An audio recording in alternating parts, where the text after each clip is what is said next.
Hi, all. Good evening. Thanks for joining in. While we are scheduled to start at 5 p.m., I think we'll just give another minute. If there are any more people to join in, we'll just let them join and settle down. And also, if you guys can give me a thumbs up in the chat box if I'm audible.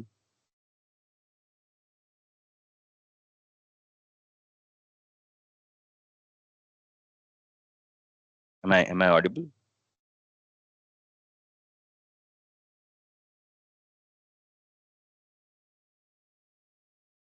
So I can hear you. Fair enough. Fair enough. Yeah, Yeah. I got a couple of yes. Hi, Thank you. Thank everyone. you. Yeah.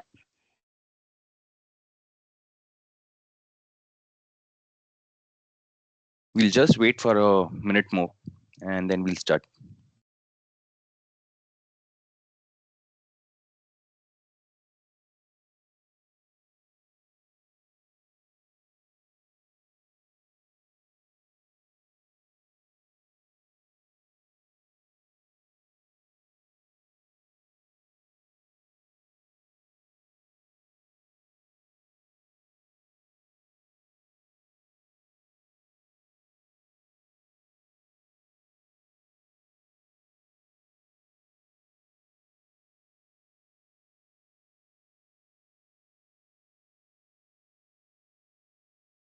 I think we can get going. Firstly, thank you all for joining this call. I hope you guys had your evening coffees and you guys have the strength to go through an hour loaded with insights, information that you can take back home. Yeah, I'm Arun. I take care of partnerships at HDFC Credila. To give you an overview, and before I introduce our guest speaker, the special speaker we have for you, HDFC Credila is India's first dedicated education loan company. We have been in existence for close to 2 decades now. And in the last 2 decades, we have supported over a lakh and 80,000 students with their study abroad dreams.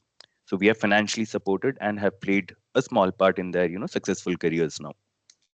We have so far funded students across 60 countries, and this is over 4,000 universities as well.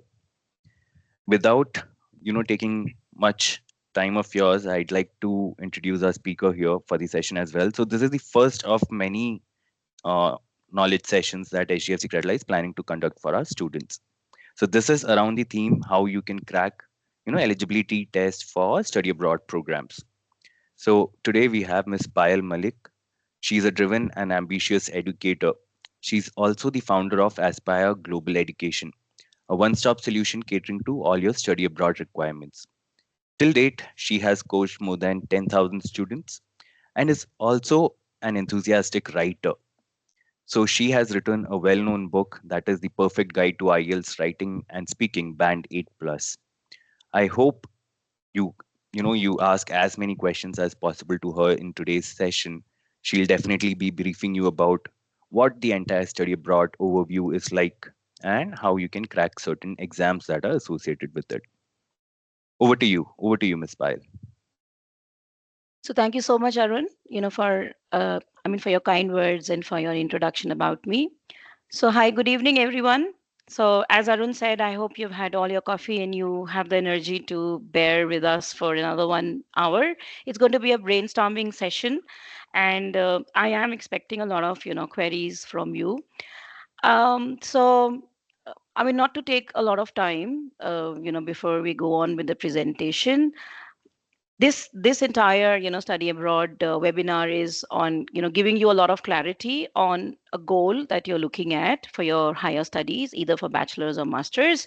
So let me get started with the presentation, and in between I would keep asking you questions, and I would appreciate if you could just answer on the chat so that it gives me a lot of clarity on your goal. Yeah, so I'm just going to share the my screen. Yeah. So I hope all of you can see the screen here. Is there anyone who's not able to see? It's visible. Yeah. Okay. So yeah, welcome to the Study Abroad, webinar. This is the first, webinar which is going to be on this, Study Abroad series. And today we are going to talk about all the exams that you need to crack. So the first thought that comes into your mind, when you are going to plan your entire study abroad journey is, where do I want to go? And what do I need to start with? What all exams are necessary? And with lots of questions, you start your journey. So the first thing, the most popular destinations that people are usually aiming at are USA, Canada, UK, Australia, Europe, and Germany, New Zealand, Singapore, and Middle East.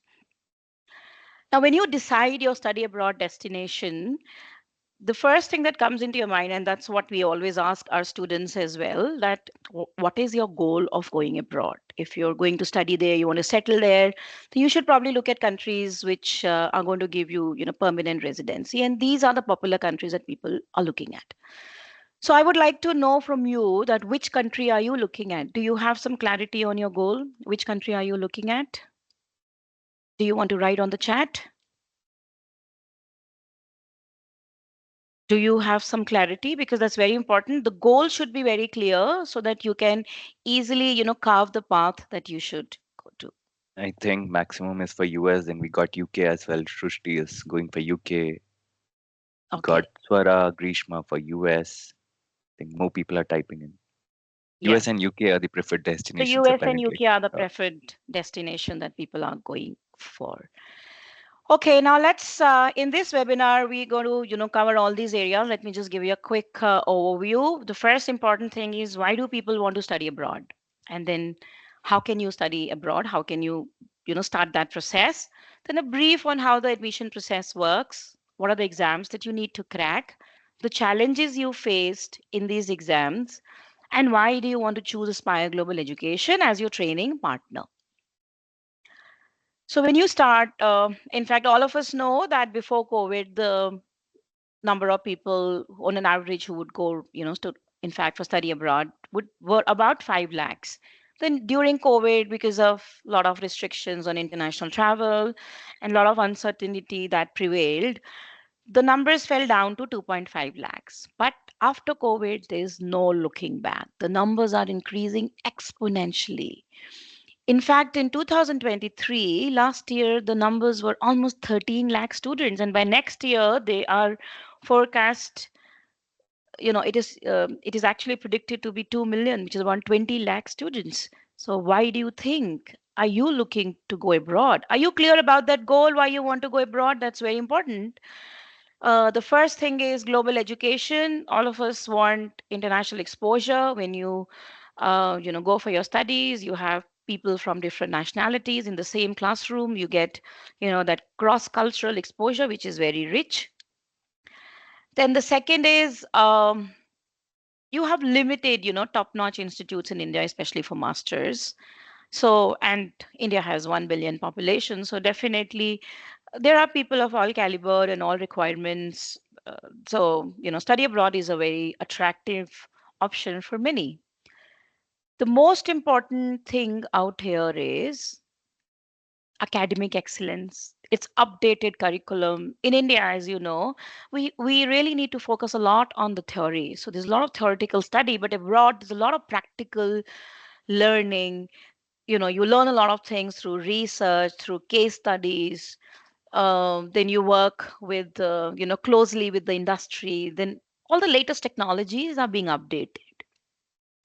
The most important thing, I think, all of you would agree with me, is innovative course combinations. Those are the educational opportunities that people are looking at. Suppose you're looking for, like studying your bachelor's or master's in a niche field. You may not have that exposure in your own country. So you have those innovative course combination. You can probably, in fact, swap the subjects of of the same credit from a different discipline and study that. For example, you have courses for masters, like masters for innovation, entrepreneurship, and then, for example, for law in India, either you can only study law or only management, but out in UK you have courses where you can study LLM with management. And then definitely extracurricular pursuits, a lot of exposure that you get is what you're looking at. Then high return on investment is always there, because you're going to earn in dollars and pounds. So that is something I'm sure you're looking at. Well, yes. So I'm sure most of you agree with what all we went through, the reasons why you are looking for study abroad. Now let's try to understand the intakes. So before I go ahead with this, what intake are you looking at? Are you looking for September 25, January 25, 26? Because the intake that you're looking at will also decide when you should start the process and what exams you should write and when you should start your test prep. That is one thing. So, can I have some students writing on the chat which intake are you looking for and are you looking for bachelor's and master's? Do I have some students writing on the chat? And probably Arun could Yes, help me yes, read. Yeah. yes. They're actually typing. We've got Ashish for 26, fall 26. We got Farah for spring 25. That's almost here. Got Ayush for Jan again, spring. Mohammed Irfan, Master Shushti for October 25, fall 25. So it's a mixed bag, I would say. Mix We got of, but some most for of you, I spring 25, guess, yeah, most of but you, I next year, yes. guess, next year, you're looking for next year. So then, my friend, this is the right time that probably you're attending a webinar and time for you to get started. Because if you're looking at next year's September intake, then you have to start the process now. In fact, there are a lot of people who already started, but it's never too late. Because usually for September 25, the applications are punched around, they would start from September, October, and go till December, January. After January, especially for USA, because a lot of people are looking for USA, it will become difficult to choose the universities of your choice because a lot of universities take admissions in the early application period, which, as I said, has already started from September and will go on till December. And then, as you know, the bachelor's is for 4 years, master's is for 1 or 2 years, depending on the country. If you're looking at Europe, like some of you are looking for UK, then the master is going to be for 1 year. And if you're looking for USA, Australia, then it's for 2 years. PhD is for 3 to 5 years. Okay. Now let's go through the frequently asked questions. So most of you have already answered which country do you want to study, and I think you've got good clarity on that. What are the popular courses in different countries? Do you have any clarity on what courses you want to study? Because that would also decide the exams that you want to write. So can I have the students writing on the chat if you have some clarity which course you want to write? Do you want to do you want to study? Do you want to study masters in computer science? Do you want to study business analytics, MBA, or do you have bachelor's in engineering or BBA? Or do I have some responses on the chat, Arun? Yes, Pyle. We've got project management, we've got automotive engineering. Ayush wants to be a quantity surveyor. We've got CS, we got AI, master in CS, masters in computer engineering, Okay, so I masters in think architecture. That's a niche one that we found. yeah. Uh, so so all these courses, like every country is popular for few courses. That's something which we'll take out in which we will discuss in the next webinar, which is going to be on countries. But yes, right now talking about the exams that you would write, most of you are for masters, some of you maybe for bachelors as well. So there are separate exams for different countries. There are separate English exams. I mean, English exams are common. You could write IELTS, TOEFL, PT. We would take you over through that. And let's also understand which exams are necessary for bachelor courses and master courses. Now let's try to understand what are the mandatory English exams. So IELTS is accepted all over the world. PT is accepted mostly in Australia, Netherlands, Denmark. So when PT was introduced, it was mainly introduced for these three countries. But now, a lot of countries like Canada, UK, they have started accepting PT. Then TOEFL is originally was mostly in US. That is why when people are looking for US masters or bachelors, they always think of TOEFL as the first choice. But lately, because all the countries want a lot of international students, TOEFL has become popular in Canada, UK, and Australia. In fact, till last year, Canada only used to take IELTS, but now it has started taking all the other exams as well because every country wants a lot of international students. Then we have this exam Duolingo. I do not know how many of you know about Duolingo. Duolingo was an exam which was introduced in the COVID because that was the time when the universities did not receive a lot of international students. Their numbers had gone down. People could not crack exams. There were a lot of problems that people were facing. So Duolingo is a 1 hour easy exam, but serves the same purpose, which is testing your proficiency in English. So it is still accepted in few universities in US, UK, and it is accepted in every university in Ireland. A lot of you, I'm sure, most of you exactly know what you are here for, but some of you might have just trying to explore and are probably are wondering, why do I need to write English exam? I mean, all of us can speak in English. Well, because we belong to countries where English is not an official language. So therefore, we need to prove our expertise or proficiency in English as a language so that we can get admit in universities in developed countries. So that is why most of the countries except I mean, unless and until you're a US citizen, you are in UK, you don't need to write. But if you are in these countries, Asian countries and all, you need to write these English exams mandatorily. They are compulsory. Okay, so along with these, there are additional exams. For bachelor course, it is SAT, which is mandatory for, I mean, especially in USA for a lot of premier universities, it's important. And in few universities where SAT is not mandatory, it's optional, it would definitely give a lot of weightage to your profile. So that's important. For master courses, GRE is important, GMAT is important. In which case do you think GRE is important? So in fact, some of the responses were masters in computer science. So a lot of universities, if you're planning to go to especially public universities like, for example, Arizona State University and a lot of other, so Arizona is a private, but a lot of other, public like Texas A&M and all, a lot of universities need GRE as a mandatory requirement for your master application. For example, if you want to go to, Texas State University, San Jose, San Francisco, they're all public universities with very reasonable fees. So there you have a requirement of how much you need to get in GRE as well to be able to meet their basic requirement. And then in a lot of universities for data science also you need GRE, so it's quite important. Then GMAT is important for MBA programs, especially in USA and Canada. Although some universities are taking GRE as well. But then all the premier universities are still preferring GMAT for MBA programs.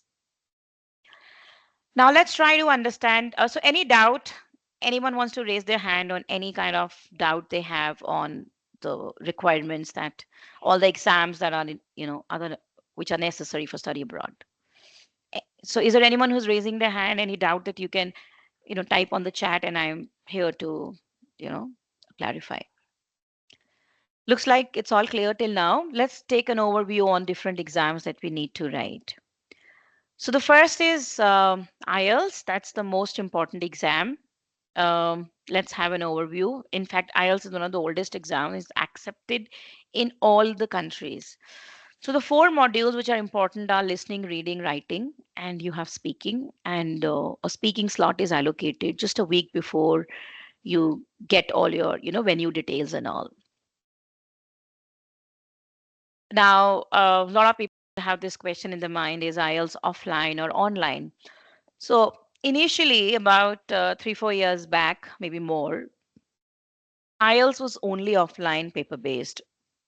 But then there were a lot of people, especially for the writing section, their handwriting was not that good, and that was when a lot of good candidates, deserving candidates, I mean, they were losing this opportunity. So that's when your computerized based test came, where you will have to go to the center for sure. You can't write it from home, but you will be able to type on a computer. That's your CBT mode. The exam fees for IELTS is 17,000 INR, and it's a one-time test. So last year, IELTS, IDP introduced that if you want to rewrite any particular section, you can always do that as well. Initially, suppose if you would get a good score in listening, reading, writing, but you would get stuck in speaking and you're looking for a minimum requirement in each module, you would have to rewrite the entire exam. But now you have this option where you can rewrite a single module as well. So that's one flexibility that is there, which is probably helping a lot of students. Now let's try to understand the exam structure. Now, did you ever try to understand that why do we have, whether it's IELTS or PT or TOEFL or DET, why do you have this listening, reading, writing, speaking as four sections? Because these four sections are the main parameters on which a person is, tested for his communication. When you probably go somewhere, if you're not able to understand what a person is saying, you can't even answer anything. So listening is one important parameter. So therefore, you have a listening section where you have in the listening module, you have four sections, you have around 40 questions, and you have 30 minutes. You have back to back four audios playing. And if you're writing a paper base, you would get 10 minutes to transfer. Similarly, you have reading section, writing, and speaking, and the total test time is about 3 hours. So let's take these modules a bit more in detail so that you understand what are you looking at in this exam. So as I said, listening has four sections. The first two sections are very easy because they're based on social topics. The first section is a conversation between two speakers, and probably the kind of audios that you would get is um, a person talking to a departmental store owner, or a person talking to his flat owner, anything, a simple conversation. And the section two is a monologue. It could be a library orientation, a class orientation, anything. Section 3 and 4 are quite hard because the topics are hard. In section 3, you could have between 2 to 4 speakers. So you have this challenge of jumping from one audio to another, one speaker to another. And it's pretty quick. Because you cannot replay the audios, you cannot stop. As you listen, you have to write your answers. And the section 4 is a monologue, although it's a single speaker. But the biggest challenge is the topic. I mean, it could be on astrology, astronomy, physics, psychology, anything you could be aware of, you could not be. So it's around 30 minutes, all the four audios, and 10 minutes if you write a paper-based test where you would have to answer you'll have to, transfer your answers to your, in fact, OMR sheet. But if it's a CBT, a computer-based test, you will only get 2, 3 minutes because you have a timer on the top. And the moment 2, 3 minutes are passed, it'll move on to the other section automatically. Okay, so a lot of people think, what about listening? I see a lot of English movies. I do talk to a lot of my clients at work. How do you think it's going to be difficult? Well, my friend, it's not that easy. There are challenges. And here we are going to give you few tips. Pronunciation is, sorry, so pronunciation is the biggest challenge. So when we take you over through the listening module, we give you a brief overview on phonetics. Then we help you improve your listening skills, where you would get some familiarity with the different kind of native speakers, their accent, their dictions, a lot of listening exercises.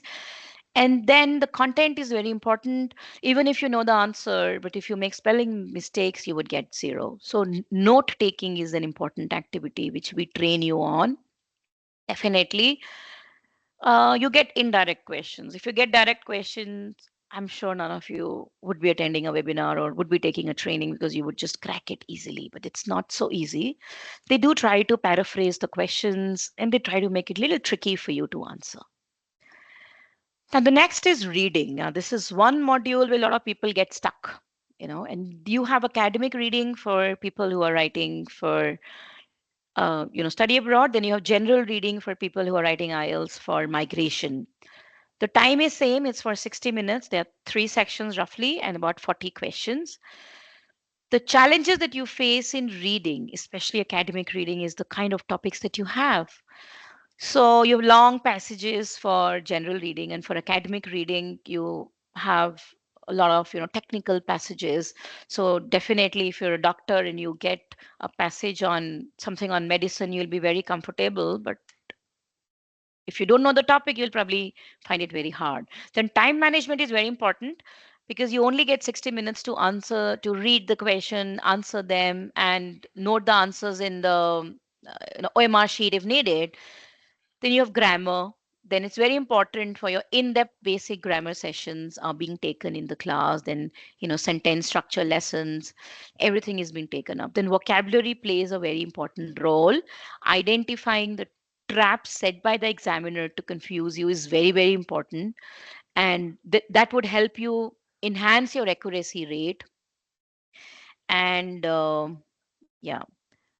That is going to play a very important role. Now, how about writing module? So, writing module is one tricky module. Why do you think? Because all of us read a lot and we write a lot, and so we think that writing module is just writing an essay, writing a letter, writing an email, but it's not that easy, because when we just pouring our thoughts, we may not address the task, and that is very important. It's very important to address the task. So when you're talking about academic writing, then as a student, you would have to probably prepare for a lot of presentations. So you get this task where you have to summarize text. You have graphs and pie charts. You have to summarize the text. But as a working professional, you'll have to write emails. So you get this task, which is writing a letter. Essay writing is same for both academic and general, but the topics are different as per the requirement of a student or a working professional. Now let's try to understand the challenges in the writing module, which I'm sure a lot of people are facing. In the writing module, one of the biggest challenges that you would face is task achievement. So, task achievement is very important.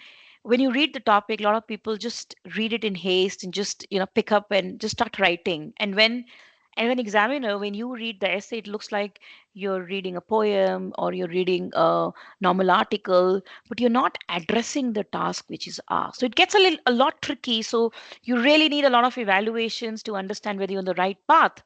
You may not make any grammatical error, but you could still just end up getting a 5.5 every time in the writing module. That could be one challenge that you're facing. So we do prepare you, help you with brainstorming activities, and like different all the repeated topics, and how to crack this module, and how to understand the structure, how to understand the parameters of evaluation. That is very important. A lot of people do not know how the essays are evaluated, and once you know that, you would probably start putting yourself in the examiner's shoes, and that's when you start understanding the psychology of the examiner, and that's when your accuracy improves a lot. Okay, the next is speaking module, and that's very tricky for a lot of people because they can speak well, and when you speak to them, they say, "Yeah, I can speak very good English. I don't think I'm going to have any problem with speaking module."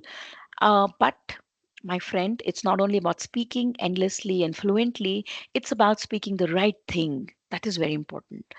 So we have two elements in speaking. First is the introduction that you give, and then you have cue card, which is very important, and the third element is a follow up discussion on the cue card.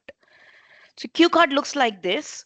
You would be given about a minute to prepare, make your notes on all these points which are given, and then after that you'll have to speak for about 1 to 2 minutes. And there are challenges in speaking as well. As I said, one of the biggest challenges is content and vocabulary. Since you get very less time to speak, you're often out of words, you're often out of vocabulary and out of ideas. That's one important thing. So you cannot just jump into the exam with no preparation. You'll have to prepare yourself with a lot of repeated topics, and prepare your answers in advance so that you're very fluent there. And so, as I said, content is very important. Coherence is very important. Your thoughts, your points should be well connected. You cannot go haywire. Then your intonation, your body gestures, your eye contact, everything is important.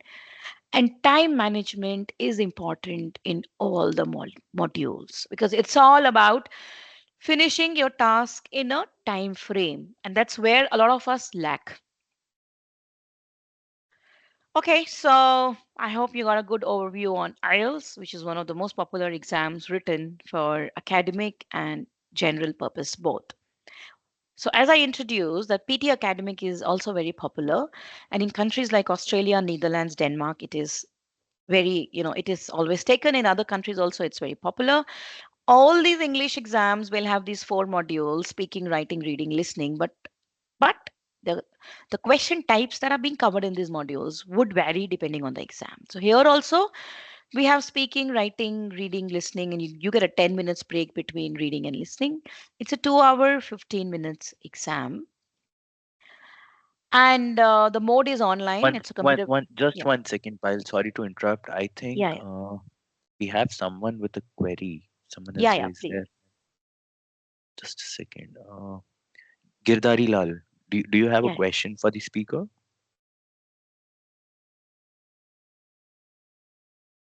Yeah. So, hi, Girdari. So, do you have any query on IELTS or the admission process? Anything?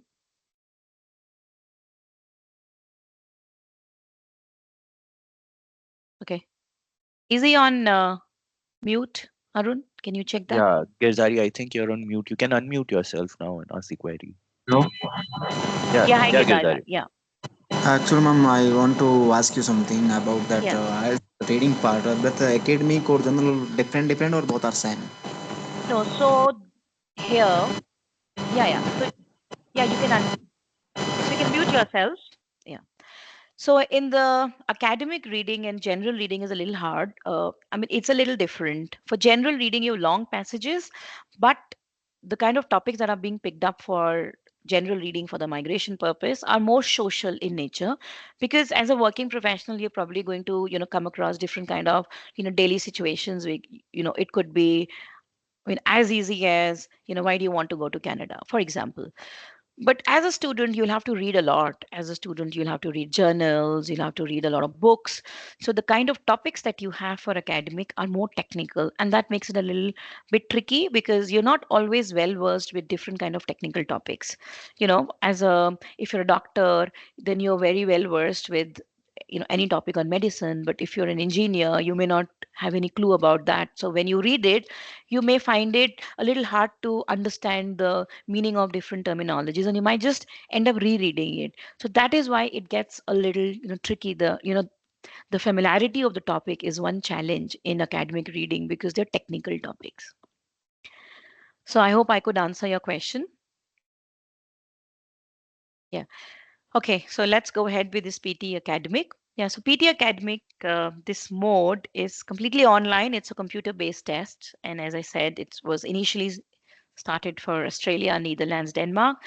Exam fees is 70,000 INR, but since we are nominated training partners of Pearson, we help you get the discounted vouchers, and definitely we prepare you, and we are um, quite experienced in having results above 79 plus. So now let's take an overview on the entire modules. Let's start with the speaking. That's the first section of the exam. Now, what is speaking? So you have an image, you have to describe the image. The biggest challenge in PT is, unlike IELTS, for example, you have reading for 60 minutes. So you could, plan yourself. You could, plan that time yourself. But in PT, everything is time bound. You get 20 seconds to look at the image and prepare your answers and then speak for 40 seconds. And if you do not speak for 2 to 3 seconds, your mic gets turned off and you lose that point. Similarly, retell lecture. You hear a recording, and then after hearing the recording, you'll have to retell it in your own words. So you will get 40 seconds to summarize. So if the recording is for like 5 minutes, you will have to summarize the key points in 40 seconds. So therefore, one of the biggest challenges in PT is you have to be very prompt, you have to be spontaneous, you will have to be ready with your content, and you will have to know what your key points are. And that's where we train you. This is how your user interface looks like for one of the question types of the speaking retell lecture. And yeah, so in speaking, let's understand the challenges. One thing that you would have noticed that in PT, all your modules are interdependent on each other. So if you get less score in speaking, it doesn't mean that you got your questions wrong only in the speaking module. There are some question types in the listening module as well where you need to speak.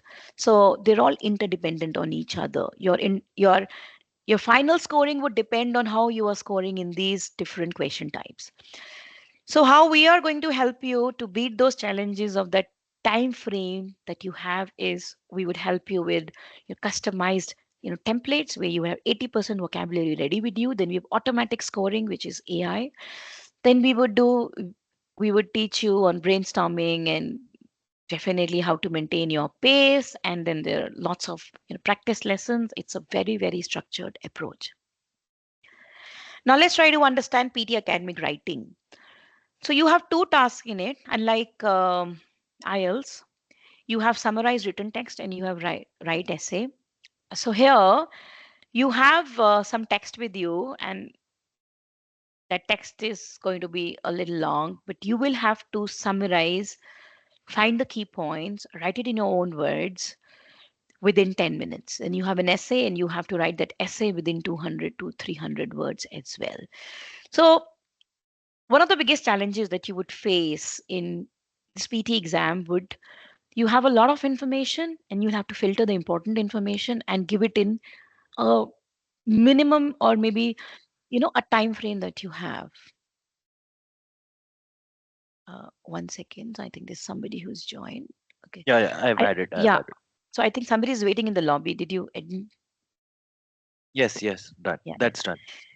yeah. Okay, so in PT writing, the challenges that we face are, again, as I said, word limit is very important. Not to miss the important points, not to miss the task. So your parameters of evaluation, I would say, a little bit similar to what you have it in IELTS writing. Although the way of evaluation is very different, because in IELTS it's manual evaluation, and sometimes that makes it very tricky for you to judge why did you go wrong, and you end up wondering till the end. But in PT writing, it's all computerized evaluation, so there are protocols which need to be followed, so you can always train yourself on what the computer is looking at.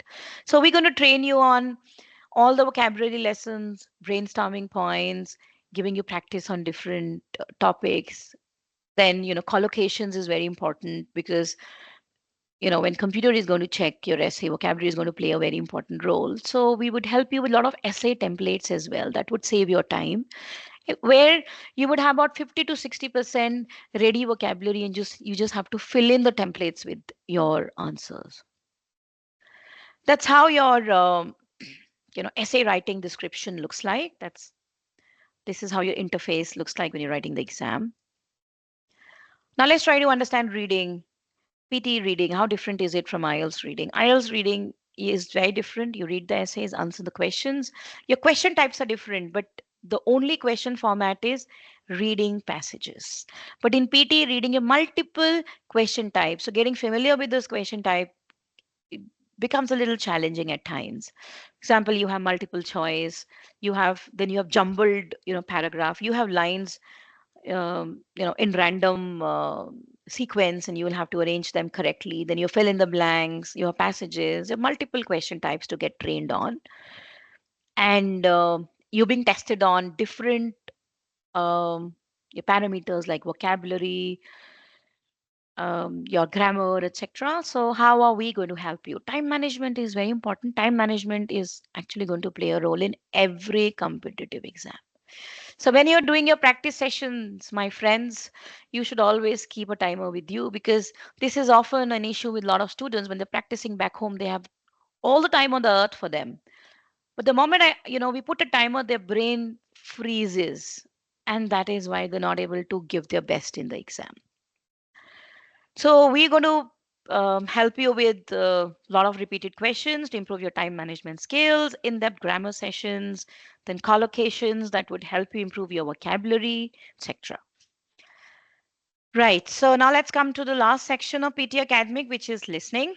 As I said, there are multiple summarized spoken text. That means you will have to listen and you'll have to speak again. Then multiple choice, fill in the blanks, highlight incorrect words, write from dictation.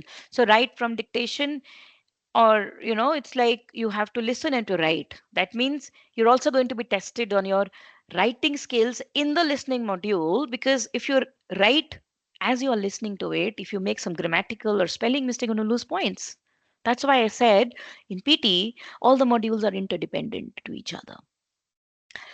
So the challenges are more or less the same.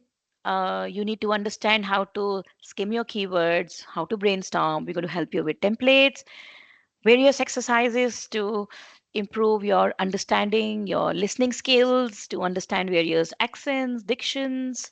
One of the biggest challenges that people face in listening is jumping from one speaker to another and jumping from one audio to another. That's quite similar to, you know, in fact, switching your channels on a television. Just imagine you're watching a movie on AX, maybe Netflix, and I switch the channel to Amazon Prime, and then you're like juggling from one to another. That's what happens here. You're listening to an audio, and all of us, and then quickly another audio, starts after a few seconds. So that's a tricky part, jumping from one to another. That's what you need to get trained on. That's how the user interface for PT looks like, and this is how you will have to do it in the exam. Okay. Now let's come to TOEFL. A lot of people have want to know what TOEFL is because they're preparing for USA. TOEFL also serves the same purpose, which is testing on your English proficiency. You have reading, listening, speaking, and writing. You have all these four modules which are being tested. As you can see, these are the four modules in all the English exam because these are the important parameters for communication. Now, in TOEFL exam, you have reading for about 35 minutes and 20 questions, the listening, speaking, and writing. So I'm not going to go into too much detail in TOEFL because it is just like PT. A lot of question types are just like PT. You read passages and you respond. You look at an image and you discuss on what on summarizing it. Then you talk about a familiar topic. Then you have an essay. So it's quite similar to PT. In fact, TOEFL has been one of the oldest one. PT came much later when people could not crack IELTS for Australia and all. So a lot of question types they have been picked up from TOEFL, and they have been introduced in PT. So the exam pattern is quite similar. So this whole exam is for about we just said 2 hours exam. Yes, it's about 116 minutes. And now let's talk about Duolingo. A lot of people, so we have to answer this question quite often. Can I write Duolingo because I don't have too much time? Because I had this one candidate who is who wants to go for January 25. So if you're planning to start your preparation now, my friend, we need to start immediately. And if you're going for USA, we are suggesting students to write Duolingo as well because IELTS would take a month. And if you go with the calculations, we are in September. If you finish in October, we're going to apply. The university takes minimum 1.5 months to give you an offer letter. You will get your offer letter by November, and then it's not possible to go in this intake. So we had a lot of people writing Duolingo because they were running short of time. But yes, then you will have limited choices on universities. So please get connected to us if you're looking for a January 25 intake, and we would be happy to train you and start your process. So Duolingo is a 1 hour. Sorry, it's a 1 hour exam. There's a glitch here. There are two sections, and it's for about 4,852. And the Duolingo test, tests you on all the parameters. Like you have a section literacy, which where your ability to read and write has been analyzed, comprehension, to listen and read, conversation, and production.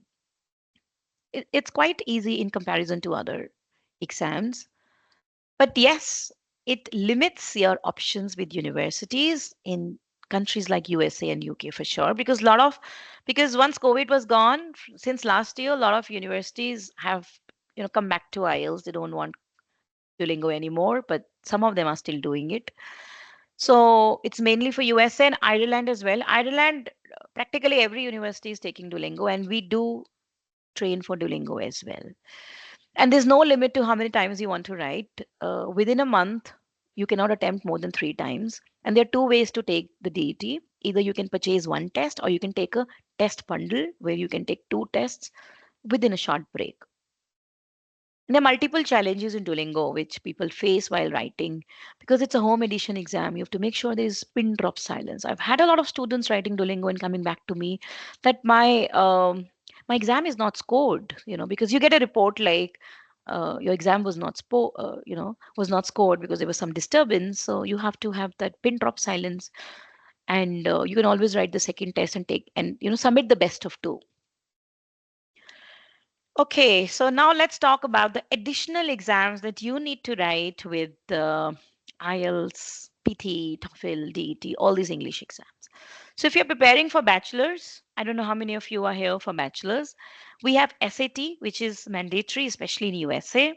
For masters, we have GRE. And as I already explained, if you're looking for computer science, like some of you in data science, and especially in either premier universities or public universities, they're all looking for GRE because they receive so many applications that GRE becomes one of the criteria. A good score in GRE becomes one of the criteria for them to eliminate and choose the best applications. And GMAT is definitely there for MBA programs in USA and Canada. Right. Now, let's talk about these exams one by one. The first is the digital SAT.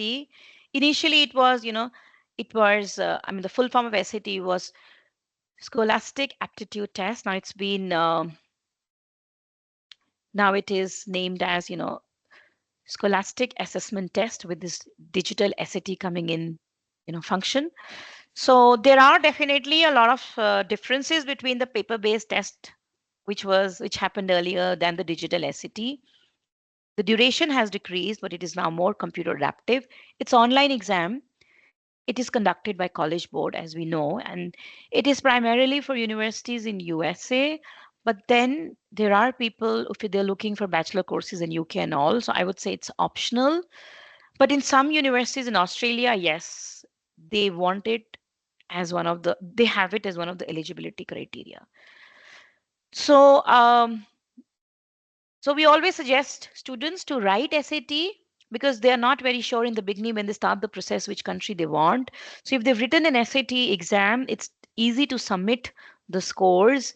And even if in any of the university it's not mandatory, but if you submit the SAT scores, it would definitely give a lot of weightage. A good score would give a lot of weightage to your application because, as you know, there are people all over the world applying in these premier universities and they get thousands of applications, with lakhs of applications. So they definitely have an eligibility criteria on which they want to eliminate.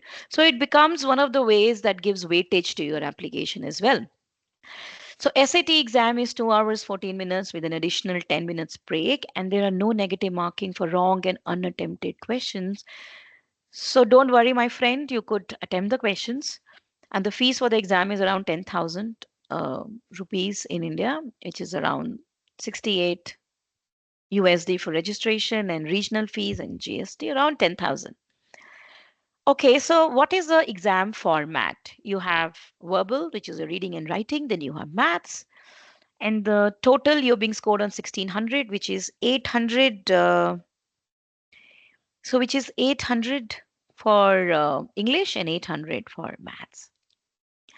A good score definitely is anything above 1500, which a lot of students are aiming at because we have a vigorous program for SAT with a lot of module tests. And definitely, whatever you learn in your SAT helps in your high schools as well, and a lot of new concepts that you learn. Okay, now in your math section, you have subject area, you have all these algebra, geometry, trigonometry, problem solving, everything is covered. You're being tested on all these areas. And then you have weightage for all the sections, and that's how we prepare you as well. Then for English, you're being tested on grammar, vocabulary, sentence structure, and so it becomes a little hard for high school students. And this is one area where they really need good hand holding and a lot of good practice sessions. And here are some tips for SAT preparation. Well, it's always good if you get yourself enrolled in some good, in your SAT preparation classes, because then you have a structured format, you get good practice sessions, you have, strategies to work on. Then you should use the study materials and resources from College Board as well, along with the other study materials that you use for preparation, because then you get to know the previous year's pattern and what kind of questions do you get. And definitely, when you start your preparation, keep a targeted score in your mind so that you're constantly working towards it and you plan and strategize your preparation accordingly. And again, solve as many practice tests as you can. But time frame is very important. As I've always mentioned, I always say this to my students: if I give you, if Instead of 1 hour in, for example, in IELTS reading, if I give you 3 hours, all of you are going to get 40 out of 40. But the problem is to think within a timeline and think, analyze, and be accurate. That is the biggest challenge that we face. Okay, now let's talk about GRE. That's mainly for your masters, as we've already been talking about. It happens online. It's a universally accepted exam conducted by ETS. It's about 3 hours, 45 minutes exam, and it's needed for your MS, MCA, MSc, and some universities in the US, you can write GRE for an MBA as well. Most of the premier universities do accept GMAT only, but GRE is also taken as an option in some of them. Then, as I've just mentioned, in top universities and especially public university, computer science and data science, GRE is mandatory. You can't take a chance. For example, in Arizona State University, if you want to even submit your application, you need 315 out of 314 GRE. Otherwise, you can't submit. 315 is the minimum. Anything above that is good. Like a lot of our students are getting 324, 328, and that's a good score for you to even get scholarships. You can easily get 25, 30% scholarship easily. So your GRE test fee is about 22,550 converted into INR. And how does the exam format work? You have an analytical writing section. It's about 30 minutes per task. You have analyzing an issue and argument. Then your verbal reasoning, quantitative reasoning, and then two sections are unscored and research sections. So you will not know which is the unscored and which is the research section. Probably you would just end up wasting a lot of time and you didn't even know that it was not scored. And that's where you lose out time. That is why let's discuss some computer adaptive testing rules. So I hope, am I going too fast for anyone? Is there anyone who wants to, comment on the chat? Want me to repeat anything? Have any query? Is it all good? So, do we have something, Arun, on the chat? Anyone who wants? I think we have certain, queries that have been posted, but let us take that towards the end of Take the it in the session. end. Yeah, yeah, yeah. Yeah. Because makes sense. Yeah. So we have some computer adaptive testing rules, like GRE is computer adaptive. Here, the first section will decide the difficulty of second section. So it's very important that you get good marks in the first section. Do not think that you will get marks based on the number of questions you answer. It will be based on the quality of questions that you answer. If you answer more difficult questions, you may get a higher score than somebody who's asked more number of questions but less difficult questions, right? And as I said, two sections are unscored and research and don't even know which ones are those. Don't spend too much time on one question. Please mark, you can come back to them. But maybe the questions that you are not able to do are much easier and you might just lose a good mark on that. Since there is no penalty, right? Learn to guess effectively. You can eliminate options. Elimination process is something that we teach to increase your speed and pace, accuracy, etc. And as I said, it's normal to answer several questions incorrectly, even for high scorers, provided you answer the difficult questions correctly. Understood, the scores are not based, you have to understand, this point is very important. I would like to highlight this, that scores are not based solely on the number of questions answered correctly, but rather on the level of difficulty. Okay, now let's talk about GMAT, Graduate Management Admission Test focus. As you know that this year, 2024, your classic GMAT got eradicated and a new GMAT focus edition came into picture. And that's being implemented from this January 24. It's an online exam. It's universally accepted and conducted by GMAC. Duration is 2 hours 15 minutes long. It's shorter than the previous exam that we had. And it is usually required when you're submitting an application for an MBA, Master of Accountancy, Master of Finance. So a lot of universities, it is mandatory. Some of them, it could be optional. But as I have always mentioned, some of them may not be looking for a high score, but they do want GMAT score. Some of them could be just looking for 600, but it is mandatory to write the exam. Some of them could be looking at a high score like 700, depending on what is the ranking of the university. The fees is about 22,000, and yeah, and that's how the format is. The previous version, the classic GMAT, was for about 3.1 hours. Now it is 2.25 hours. We had four sections: verbal, quantitative, integrated, analytical writing. Analytical writing assessment is completely removed. Integrated reasoning is now a part of your data insights. So initially, what used to happen was the GMAT score that you got would have verbal and quantitative. Integrated reasoning was not included in the actual GMAT score. It was a raw score. So people didn't take it seriously. But now the GMAC, the officials probably recognized or they identified that if you want to be an MBA, it's very important for you to have good reasoning skills, analytical skills, and you should be able to um, probably solve a lot of case studies. So that is why data insights has become an important part of your GMAT focus, and it is also scored. And a lot of universities, while they're looking at your score, are going to look at your data insight score. Is going to give a lot of importance to it. Now, as you can see, the time has reduced, number of questions have also reduced, but then the number of questions in the new GMAT focus have become harder than the previous one. That is there. It's a bit more challenging. Also, a lot of sections have been removed, like in quant, n- you don't have geometry anymore. In verbal, you don't have sentence correction anymore. So if you actually see, all those areas which you think are not that needed for an MBA professional are removed, because you need to work on your reading skills, on your critical reasoning skill, and all these sections are important in the new GMAT focus. So the updated focus exam is between 205 to 805, and as I told you, there are three sections. And when you receive a report, it's individual section scores. There are some exam features. GMAT exam, as you know, is completely computer adaptive. How different it is from GRE? GRE, your sections are computer adaptive, but in GMAT, your each question is computer adaptive. So if you don't answer, if you're not able to answer the first question, second is going to be easier. And if you're happy about it that I got an easier question, my dear, you've already lost marks.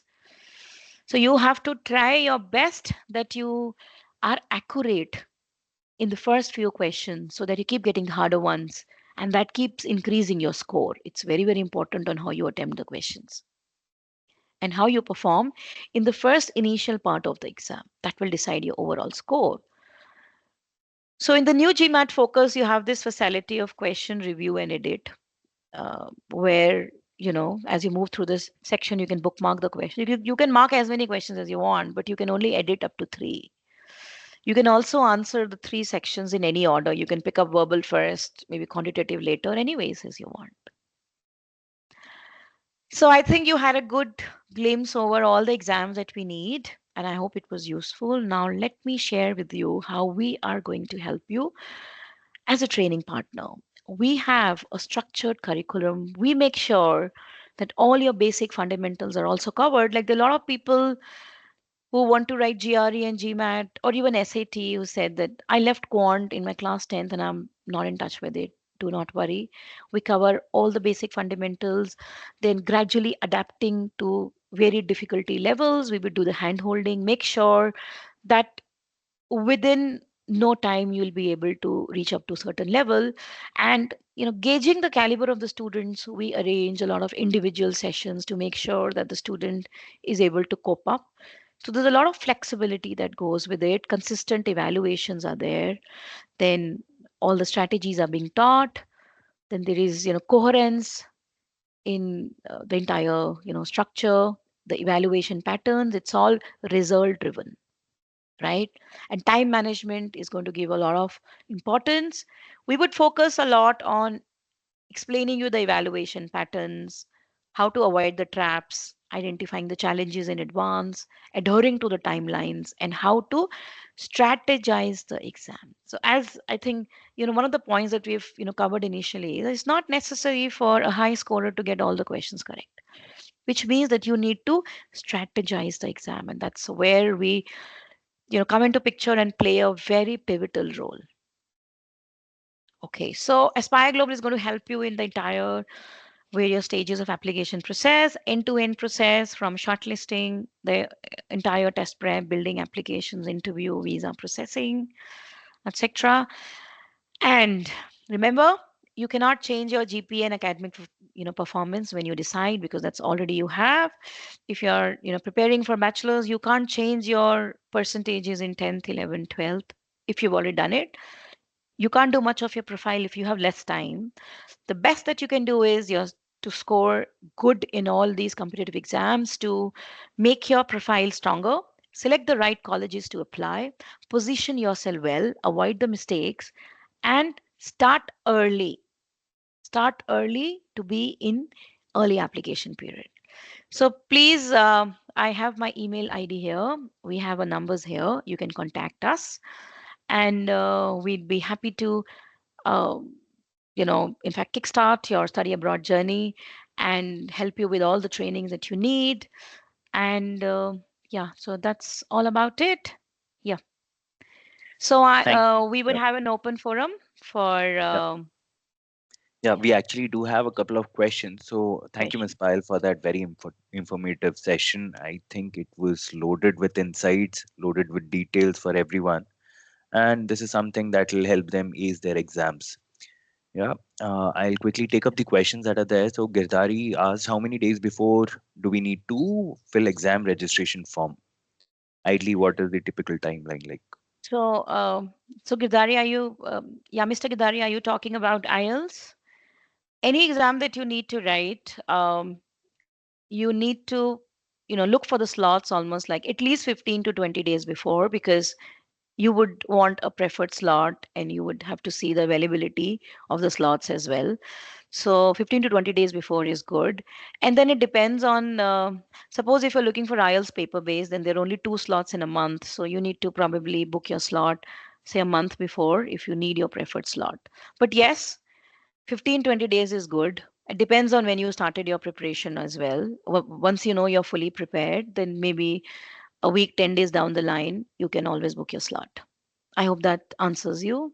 Perfect, perfect. I think another question a lot of them would have, let's say, is it wiser to write IELTS rather than TOEFL, or is it better to write TOEFL rather than IELTS? If both of them serve my purpose, Yeah. then which one should I aim for? So I would say that it depends, TOEFL and IELTS, as I explained to you, has different requirements. For TOEFL, you need to be very prompt. So there are people whom we have always come across are not very fluent in English. They are not able to, like, I mean, they're not able to speak English very fluently. So 40 seconds is a very less time for you to quickly, give the entire information. So normally what we do is when a student is confused between IELTS and TOEFL, we, arrange a session with the tutor and they try to understand their skills, their abilities, and then suggest them which exam is good for them. Perfect, perfect. I think we have another query from Ashish. I would like to know about the criteria for offering scholarships by universities. Ashish, although this wasn't something that was covered in today's session, but I think you can always reach out to Ms. Payal for that information because they would definitely guide you there. Ms. Payal, I would also urge you to share the last slide once again on the screen so that everyone can take a snapshot. Yeah. So you can reach out to us and then we can. 1 minute. We Yeah. have another question from Srushti. She's asking for October 25 intake. We need to start application right now. Is that so? Yeah, so we've already started applications for October 25 because that's the early application period. So I would say the intakes are already open. Hmm. So, but if you've written your exams, we could do it in another 15 days. We could start the process. But if you've not started your exam preparation, please start immediately. So any one of you could contact us on this number, on the email ID. You could drop an email, drop a message, maybe you could WhatsApp a message, tell us your requirement and we'll be happy to start with you immediately. Any other De- question? Miss Pyle, I think one last thing I would like to highlight to a lot of them is while you mentioned that there are certain charges for these exams, but you being a certified partner Yeah, or training partner for these exams, there are certain discounts yeah. that are available with you. So I think that's a good, thing that everyone can avail once they reach out to you personally. Yes. And So for PT also, discount coupons range from 1,500 to 2,000 on each exam booking. Then for GRE and TOEFL also, it ranges from 1,500 to 2,000 on each exam booking. So that's money saved is money earned. exactly, exactly, and that's some fantastic opportunity for all these students out there as well. Yeah. I think with that we can wrap up the session today. Thank you so much, everyone, for joining this session. And I Super would, informative session. yeah. Yeah, please. And I would like to thank all my audience for being so patiently listening to each of these. But I'm not sure how much you'll be able to retain because it went a little quick because we had a lot to cover in an hour. But yes, I think you must have got a glimpse of what it's all about, and that would probably help you in deciding. But if you are confused and if you're looking for it, please feel free to reach out to us on any of these numbers. Just send a WhatsApp message, even a hi message, and we'll get back to you. And we'll arrange a session with the tutors who would, evaluate your skills. What exam are you going to be best at, because it depends. For some people IELTS works the best, for some people TOEFL works the best because of their abilities, because of their fluency, because of their understanding. So we would be the right people to help you understanding it. Fair point. Perfect. On that note, thank you everyone for joining the call, and do keep following HDFC Credla for more such webinars and sessions. Thank you once again. Good day. Thank you so much, everyone. Have a great weekend, festive weekend. Yeah. Yeah. Thank you.